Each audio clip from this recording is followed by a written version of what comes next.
நீங்கள் பார்த்துக் கொண்டிருப்பது உங்கள் விஜய். நீங்க வந்தது எனக்கு ரொம்ப சந்தோஷம். இன்னொரு விஷயமாவும் கூட உங்களை பார்க்க வந்தேன். நீங்க இப்போ ரெஸ்ட்ல தான் இருக்கீங்க. வர பண்டிகைக்கு நீங்க கண்டிப்பா எங்க வீட்டுக்கு வரணும். வந்தீங்கன்னா நாங்க ரொம்ப சந்தோஷப்படுவோம். என் உடல்நிலை நல்லா இருந்தா கண்டிப்பா வரேன். ஏற்கனவே உங்க உடல்நிலை நல்லதா இருக்கு. பாத்துக்கிட்டே இருங்க, இன்னும் ஒரே வாரத்துல நீங்க கண்டிப்பா நல்லா ஆயிடுவீங்க. அப்புறம் இந்த தடவை நான் முடிவே பண்ணிட்டேங்க. நானும் உங்க கூட சேர்ந்து கண்டிப்பா பட்டம் விட போறேன். பட்டமா?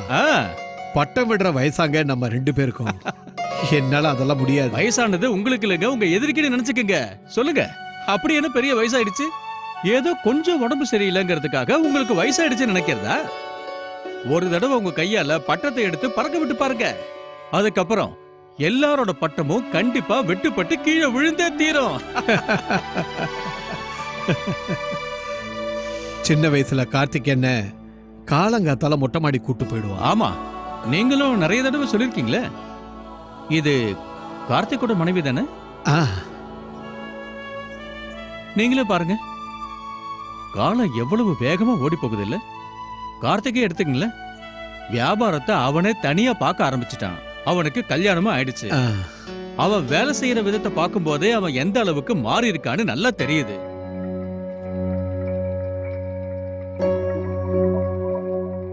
இந்த காலத்து பையனாச்சே, அவங்க வேலை செய்யற விதம் இப்பெல்லாம் கொஞ்சம் வித்தியாசமா தான் இருக்கு. ஆமா, கார்த்திக் வேலையை ஒழுங்கா பாக்குறான்ல? உங்க புள்ளையாச்சே, அவன் மேல எனக்கு முழு நம்பிக்கை இருக்கு. இன்னும் கொஞ்சம் எடுத்துக்கோங்க. வேண்டாமா, போதும். சரி, நான் கிளம்புறேங்க. உத்தரவு கொடுங்க, போயிட்டு வரேன். போயிட்டு வாங்க. நல்லா இருமா. ரொம்ப நன்றி.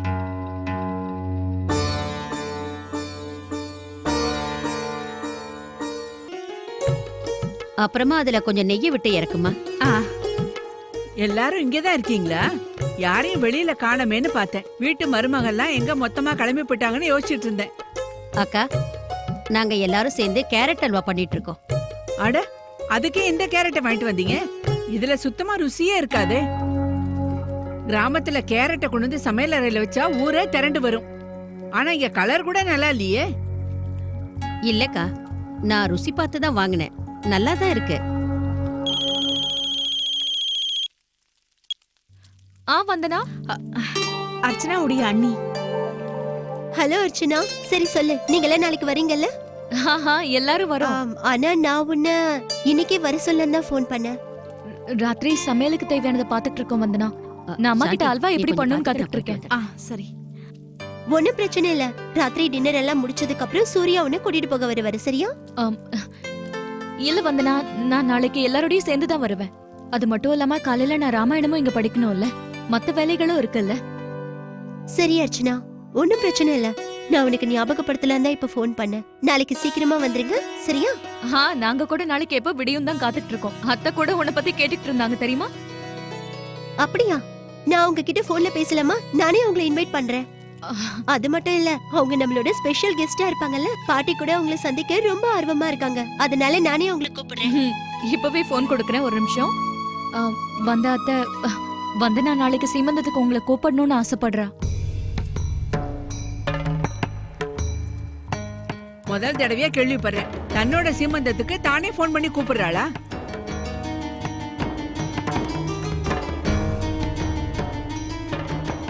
எல்லாம் தெரிஞ்சுதான் பண்றீங்களா? என்ன நடக்குதுன்னே புரியல.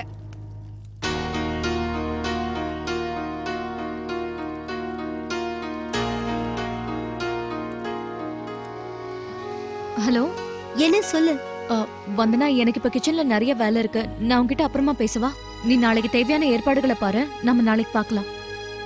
Okay, by.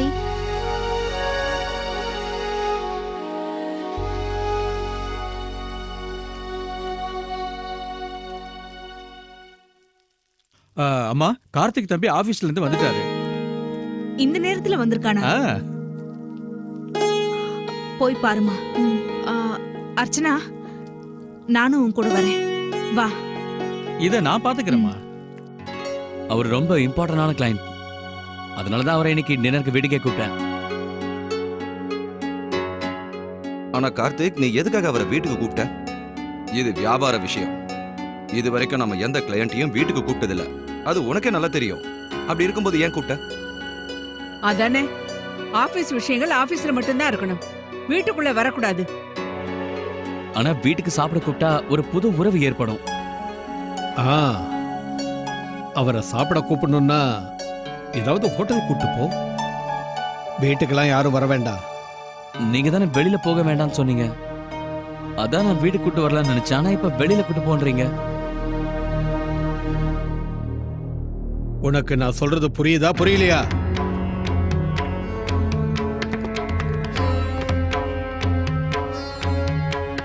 இல்ல பெரியப்பா, நான் என்ன கார்த்திக், அர்ச்சனாவோட வெளியே போற விஷயம் வேற, இந்த விஷயம் வேற. கார்த்திக், எல்லா விஷயத்தையும் நீ எங்ககிட்ட கேட்டு செய்யும் போது இதை மட்டும் ஏன் கேட்கல? இல்ல உன் இஷ்டத்துக்கு நீ எந்த முடிவை எடுத்தாலும் சரி அதுக்கு நாங்க ஒத்துக்கணுமா? அப்படிலாம் இல்லப்பா, நான் அந்த மாதிரி சொல்லல. அவரை டின்னருக்கு வீட்டுக்கு கூப்பிடுறதுனால ரெண்டு பக்கமும் நம்பிக்கை கொஞ்சம் அதிகமா வளரும்னு நினைச்சேன். அது மட்டும் இல்ல, எல்லாருமே ஹோட்டலுக்கு தான் கூட்டிட்டு போவாங்க. வீட்டுக்கு கூப்பிடுறது அவங்களுக்கு பிடிக்கும்னு நினைச்சேன். பெரியப்பா, நீங்க தானே சொல்லுவீங்க, ஒருத்தருக்கு ஒருத்தர் புரிஞ்சுக்கிட்டா நம்ம பிசினஸ் நல்லா நடக்கும்னு. அவங்களும் சந்தோஷப்படுவாங்க. எல்லாத்துக்கும் மேல ஒரு முக்கியமான விஷயம் என்னன்னா, நீங்களும் அவங்கள மீட் பண்ண முடியும். நீங்களும் நேர்ல அவங்கள ஒரு வாட்டி பார்த்து அவங்க கூட பிசினஸ் பண்ணலாமா வேண்டாமான்னு டிசைட் பண்ணலாம்ல. அப்படின்னா அவங்கள கூட்டிட்டு வரவா? சரி, போ, கூட்டிட்டு வா, நானும் பார்க்கறேன்.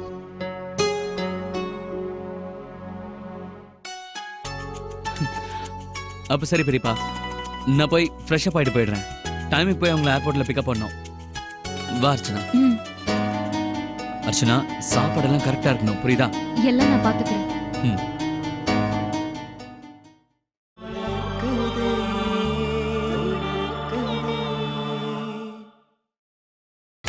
நீங்கள் பார்த்துக் கொண்டிருப்பது உங்கள் விஜய். உங்க ஊர் நிஜமாவே ரொம்ப அழகா இருக்கு. ம், இதுக்கு முன்னாடி பக்கத்து ஊருக்கு வந்திருக்கோம். ஆனா இந்த ஊருக்கு வர்றது இதான் முதல் தடவை. அப்படியா? ம், இந்த வாட்டி வந்துட்டீங்கல்ல, இந்த ஊரை சுத்தி காட்ட வேண்டியது என்னோட பொறுப்பு. ஆனா இன்னைக்கு நீங்க எங்க வீட்டுக்கு டின்னருக்கு வரணும். அட, உங்களுக்கு எதுக்கு சார் சிரமம்? நாங்க மேனேஜ் பண்ணிக்கிறோம். ஐயோ, இதுல என்னங்க சிரமம் இருக்கு? எங்களுக்கும் நீங்க வீட்டுக்கு வந்தீங்கன்னா ரொம்ப சந்தோஷமா இருக்கும். ம். இது ரீசனை வச்சு நீங்க எங்க பெரியப்பாவை மீட் பண்ண மாதிரியும் இருக்கும். அவருக்கு உடம்பு சரியில்லை, அதனால வீட்ல தான் இருக்காரு. சோ நீங்க அவர்கிட்டயும் சில விஷயங்கள் பேசலாம். It's okay. அவரை நாளைக்கு மீட் பண்றோம். ம். இல்ல, இன்னைக்கே நீங்க எங்க வீட்டுக்கு வந்தாகணும். நீங்க எங்களோட கெஸ்ட். உங்க எல்லாருக்கும் என்ன சாப்பிடணும்னு ஆசையா இருக்கோ அதை மட்டும் என்கிட்ட சொல்லுங்க, அது போதும். உனக்கு சைனீஸ் ஓகேவா? எனக்கு ஓகே, எனக்கு ரொம்ப பிடிக்கும். ஓகே, உங்க இஷ்டப்படியே பண்ணலாம். நான் எங்க வீட்டுக்கு ஒரு வாட்டி ஃபோன் பண்ணிடுறேன். ஓகே.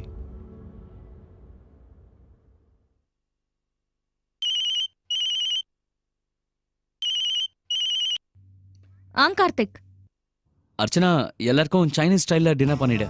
எல்லாரும் அதை சாப்பிடணும்னு ஆசைப்படுறாங்க. சைனீஸா? ஆனா வீட்ல எப்படிங்க சைனீஸ் பண்றது? நீ சமைச்சு வச்சிரு. நாங்க சாயந்தரம் வந்துடுறோம். அப்- இப்ப நான் இவங்களுக்கு நம்ம ஊரை சுத்தி காட்டிட்டு வந்துடுறேன். நான் சாயந்தரம் சீக்கிரமாவே வீட்டுக்கு வந்துடுறேன். ஓகே? ம், சரி. வாங்க. நான் உங்களை முதல்ல லேக் பேலஸ்க்கு கூட்டிட்டு போறேன். ஓ, நல்ல ஐடியா. போலாமே. பியூட்டிஃபுல். மணிக்கொண்ணு, என்னம்மா, அந்த கடலை மாவை நீங்க அப்படியே விட்டுடுங்க. அதெல்லாம் இப்ப பண்ண வேண்டாம். விருந்தாளி வராங்களாமா? விருந்தாளிங்க வராங்க தான், ஆனா அவங்க இதையெல்லாம் சாப்பிட மாட்டாங்களாம். அதாவது அவங்க நம்ம ஊர் சமையல சாப்பிட மாட்டாங்க, சைனீஸ் சாப்பிட ஆசைப்படுறாங்க. என்ன சீஸ்? சைனீஸ், அதான் நூடுல்ஸ் எல்லாம் பண்ணுவாங்களே. இல்ல, அதெல்லாம் நம்ம சமயக்கட்டுல பண்ண முடியாது. இது பாருங்க மணிக்கொண்ணு, கார்த்திக் ஃபோன் பண்ணாரு, அவங்களுக்கு அதுதான் பிடிக்குமாமே. நீங்க சீக்கிரம் மார்க்கெட்டுக்கு போய் தேவையானதை வாங்கிட்டு வாங்க, நான் பண்ணிடுறேன். அதுக்கு என்னென்ன தேவைப்படும்? பேபிகார்ன், ப்ராக்கலி, கேப்சிகம், அப்புறம் காலிஃப்ளவர், அஜினோமோட்டோ. மோட்டோவா? நீங்க சொல்ற ஒண்ணுமே புரியலையேம்மா. உங்களுக்கு புரியலையானே? நான் தெளிவா சொல்லிடுறேன். அது சைனீஸ் உப்பு, அஜினோமோட்டோ, அப்புறம் முக்கியமா நூடுல்ஸ் பாக்கெட் வாங்கிட்டு வாங்க, ஹக்கா நூடுல்ஸ். அக்கா நூடுல்ஸா? அக்கா நூடுல்ஸ் இல்ல, ஹக்கா நூடுல்ஸ். இருங்க, நான் உங்களுக்கு எழுதியே கொடுக்கறேன். சரி. அர்ச்சனா, என்னாச்சுமா? மாணிக் அண்ணன் கிட்ட எல்லாத்தையும் வாங்கிட்டு வர சொல்ல போறேன். என்னெல்லாம் வாங்கிட்டு வர சொல்றாங்கன்னு பாருங்க. என்னோட வாழ்க்கையில இதையெல்லாம் நான் கேள்விப்பட்டதே கிடையாது. என்ன செய்ய போற அர்ச்சனா? ஏதோ சைனீஸ் சாப்பாடு செய்ய போறாங்களாம். சைனீஸா? நாம சமைக்கத்தான் போறோம்ல, அப்புறம் இதெல்லாம் என்ன புதுசா? பெரியமா, இது சைனீஸ். என்ன? ஆனா இது வரைக்கும் நம்ம வீட்ல பண்ணது இல்லையேம்மா, இப்ப இதுக்காக பண்ற? அம்மா, எனக்கு விருந்தாளிங்க வீட்டுக்கு வராங்கல்ல, அதனாலதான். வரப்போற விருந்தாளிக்கு வீட்டு சாப்பாடு தானே கொடுப்பாங்க, சைனீஸ் சாப்பாடா கொடுப்பாங்க? அர்ச்சனா, இன்னைக்கு ஏன் இப்படி புதுசு புதுசா யோசிக்கிறே? இதுக்கு முன்னாடி இந்த வீட்ல இதெல்லாம் பண்ணதே இல்லம்மா. அது கார்த்திக் தான் சொன்னாரு பெரியமா, அவங்களுக்கு அதுதான் பிடிக்குமா. பொதுவா என்ன நடக்கும்? நாம என்ன சாப்பாடு சாப்பிடுறோமோ அதான் விருந்தாளிங்க சாப்பிடுவாங்க. ஆமா அர்ச்சனா, இந்த புது சமையல்லாம் ஒண்ணும் வேண்டாம். அம்மா, ஆனா ஒரு தடவை நீ கார்த்திக் சொல்றத மட்டும் தான் செய்வியா? வீட்டுக்கு வர்றவங்க நம்மளோட விருந்தாளிங்க கிடையாதா? அவனுக்கு இந்த வீட்ல என்ன நடக்கும் என்ன நடக்காதுன்னு தெரியும்ல. ஆமா அர்ச்சனா, இது வரைக்கும் இந்த வீட்ல என்ன செஞ்சோமோ அதை தான் செய்யணும். நீங்களா உங்க இஷ்டத்துக்கு மாத்த வேண்டிய அவசியம் கிடையாது. இப்ப நான் என்ன பண்ணட்டும், நீங்களே சொல்லுங்கம்மா. வேண்டாம் மாணிக்கம், வீட்டுக்கு வந்த விருந்தாளிங்களுக்கு நம்ம வீட்டு சாப்பாடு தான் போடணும். அவன் வீட்டு ஆம்பளை, அவன் எதுக்காக சமையல் விஷயத்துல தலையிடுறான்? சமையலை பத்தி என்ன தெரியும் அவனுக்கு? வீட்டு பொம்பளைங்களுக்கு தான் எல்லாம் தெரியணும். விருந்தாளிங்களை எப்படி கவனிக்கிறதுன்னு பொம்பளைங்களுக்கு தான் தெரியும். அவங்களுக்கு ஃபர்ஸ்ட் கிளாஸா நம்ம ஊர் சாப்பாடு சமைச்சு போடு, அதுக்கப்புறம் வேற சாப்பாடே கேட்க மாட்டாங்க. ஆனா அம்மா, ஒரு தடவை கார்த்திக் கிட்ட கேட்டுட்டு. இதுல கேட்க என்ன இருக்கு அர்ச்சனா? அர்ச்சனா, நீ எதுக்கும் கவலைப்படாத. நாங்க என்ன சொல்றோமோ அதை நீ செய். அத்தை சொல்றபடி நடந்துக்கணும். நம்ம வீட்டுக்கு விருந்தாளிங்க வராங்க, அவங்களுக்கு நம்ம வீட்டு சமையல தான் கொடுக்கணும். எதுக்காக அதையெல்லாம் சமைக்கணும்? கார்த்திக் ஏன் அப்படி எல்லாம் பண்றான்னு தெரியல.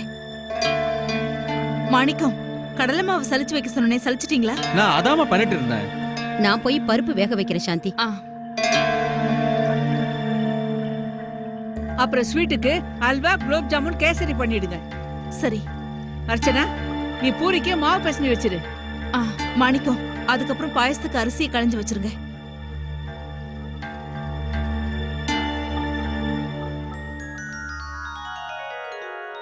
ராதிகா, லட்டு பண்ணிட்டேல்ல? ஆமா, சுகன்யா பண்ணிட்டா. நம்ம அர்ச்சனாவோட புகுந்த வீட்ல இருந்து எல்லாரும் வர்றாங்கல்ல, எல்லா ஏற்பாடும் நல்லா இருக்கணும். நாம அவங்கள கவனிக்கிற கவனிப்புல மாப்பிளையோட அத்தை வந்திருக்காங்கல்ல, அவங்க ஆச்சரியப்படணும். எல்லாரையும் கூப்பிட்டுட்டு யாரையும் மறக்கலையே? இல்லம்மா, அர்ச்சனாவோட புகுந்த வீட்ல.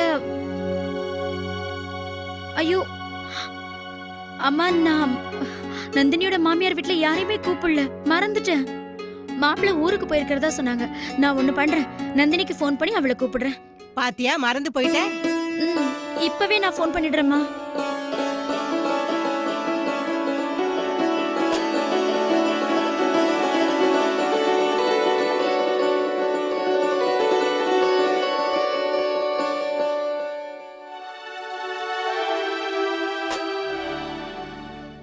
என்ன விஷயம்னே தெரியலம்மா, அர்ச்சனா போனையே எடுக்க மாட்டேங்கிறா. அவ ஏதாவது வீட்ல வேலையா இருப்பாடி.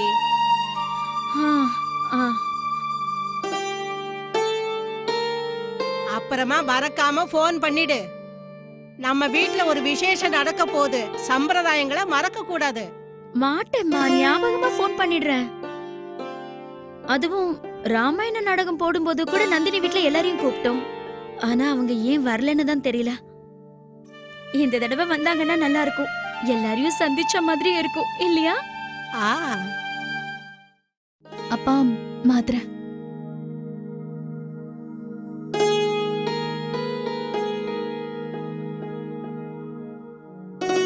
நாளைக்கு மருமக வீட்ல எல்லாரையும் சந்திச்சுட்டு தான் வருவேன்.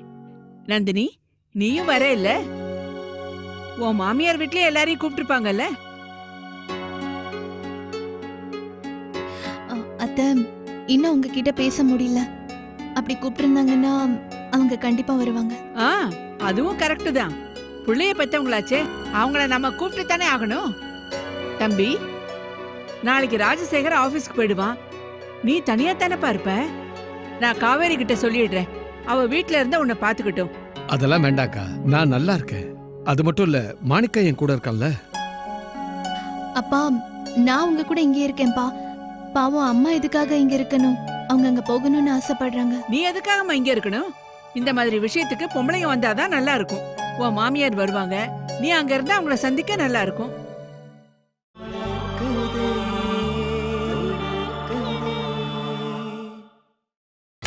நீங்கள் பார்த்துக் கொண்டிருப்பது உங்கள் விஜய். இந்த மாதிரி விஷயத்துக்கு பொம்பளைங்க வந்தாதான் நல்லா இருக்கும்.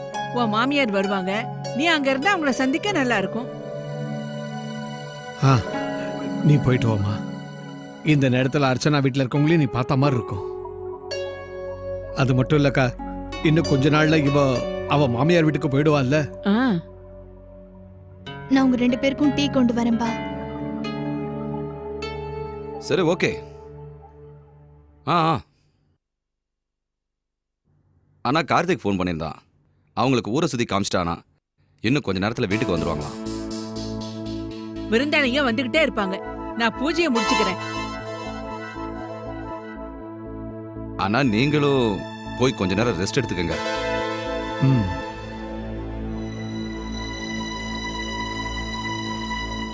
ராஜசேகர், சொல்லுங்கண்ணா.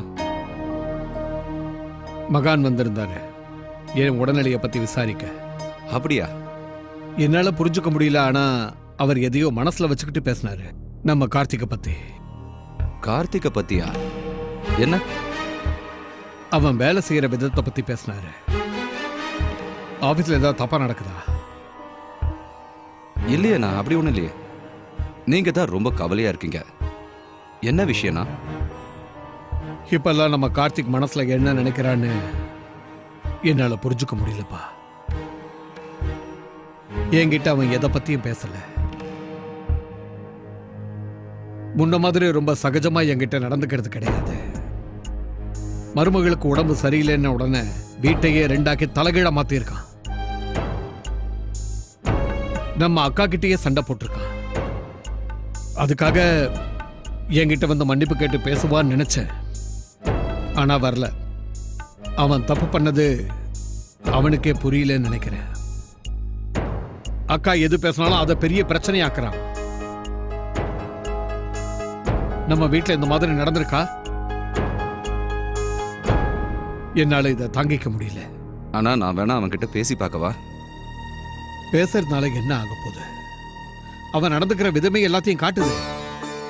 அவன் என்ன இன்னும் சின்ன குழந்தையா?